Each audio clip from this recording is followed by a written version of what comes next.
Long before the city of Rome rose from the banks of the Tiber, the Italian peninsula was already a land of immense potential.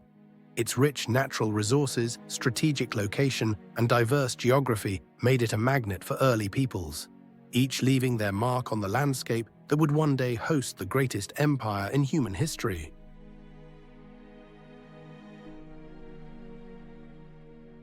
The volcanic ash from nearby mountains enriched the soil, making the land ideal for agriculture.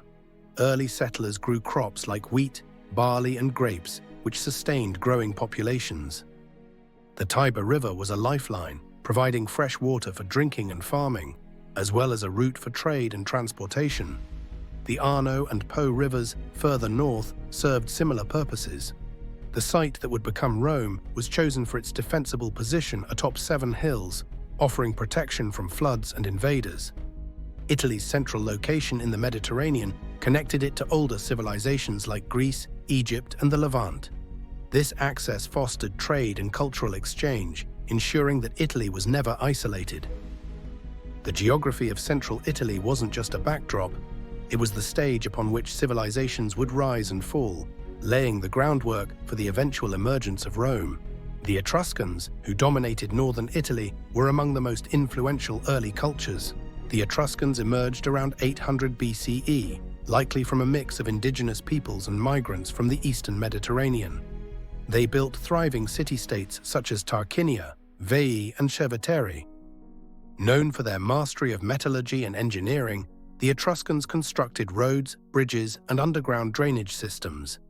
These innovations were later adopted by the Romans. Etruscan religious practices, such as augury, interpreting omens from birds, deeply influenced Roman rituals. They introduced the arch, a cornerstone of Roman architecture. Their art, often seen in painted tombs and bronze statues, celebrated both life and death, showcasing their unique worldview. The Etruscans were more than just a neighboring culture. They were the teachers of Rome. Their engineering, art, and rituals would become the foundation upon which Roman civilization was built. By the 8th century BCE, Greek colonists had settled in southern Italy, an area they called Magna Graecia. Cities like Naples, Neapolis, Tarentum, Taranto, and Cumae flourished, serving as cultural and economic hubs. Greek philosophy, science, and literature flowed into Italy. They introduced innovations like the olive tree and the grapevine, which became staples of Roman agriculture.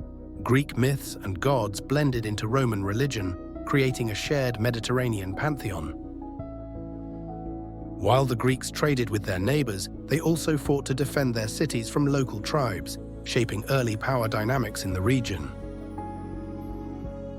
The Greeks brought the brilliance of their culture to Italy's shores, planting the seeds of ideas and traditions that would flourish in Roman society. While not based in Italy, the Phoenicians had a profound impact on the region. As seafarers, the Phoenicians established colonies like Carthage, connecting Italy to a vast trade network stretching from the Levant to Spain. They introduced the alphabet, which inspired the development of Latin script. Through trade, they brought exotic goods, such as purple dye and luxury items, while sharing stories, myths, and religious ideas. The Phoenicians' mastery of the sea made them the invisible architects of connection, linking the Italian peninsula to a wider world of innovation and culture. Before Rome, there was a world of complexity and collaboration.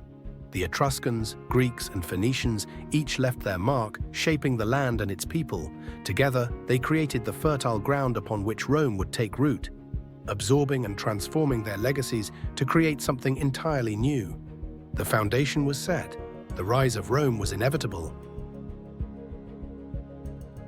To understand Rome's beginnings, we must journey into the realm of myth. Here, gods walk among mortals, and destiny is shaped by divine intervention. For the Romans, their founding story was more than a tale. It was a statement of their divine favor, their resilience, and their place in the cosmos. The purpose of myths in ancient societies.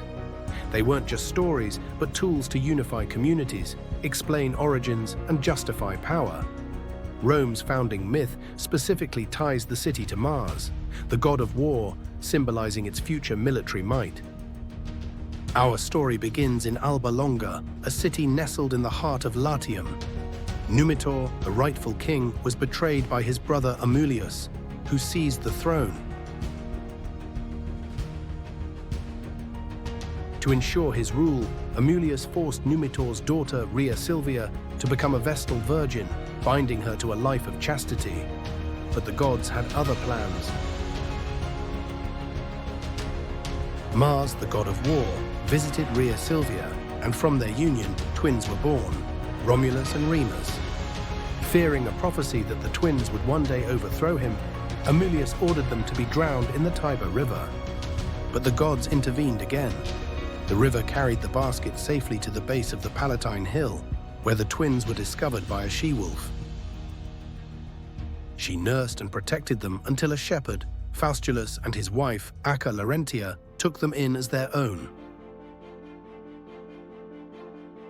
As the twins grew, so did their ambition. They learned of their royal lineage and reclaimed Alba Longa for Numitor. But their destiny lay elsewhere.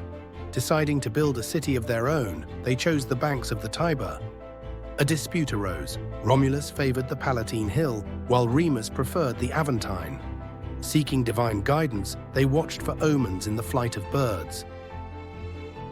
But when the gods' signs were unclear, ambition turned to violence. Romulus struck down his brother, declaring himself the sole ruler of the city that would bear his name, Rome. For centuries, the story of Romulus and Remus was seen as pure legend, but archaeology has revealed evidence that aligns with the timing of the myth. On the Palatine Hill, remains of primitive dwellings dating to the 8th century BCE suggest the presence of an organized settlement. These discoveries lend weight to the idea that Rome's origins, while romanticized, have roots in historical reality. Rome's founding myth is more than just a tale. It is a mirror of its values and identity. It tells us that Rome was destined to rise, forged through struggle and favored by the gods. The city was founded, its sacred borders marked, but its story was just beginning. The kings of Rome would shape its future and lay the foundation for an empire. Around them lay a world of opportunity and danger. Rival kings ruled with iron fists, ancient powers dominated the seas, and gods watched as Rome's fate hung in the balance. From these uncertain beginnings, the spark of something greater had been lit, and soon all of Italy would come to know the name of Rome.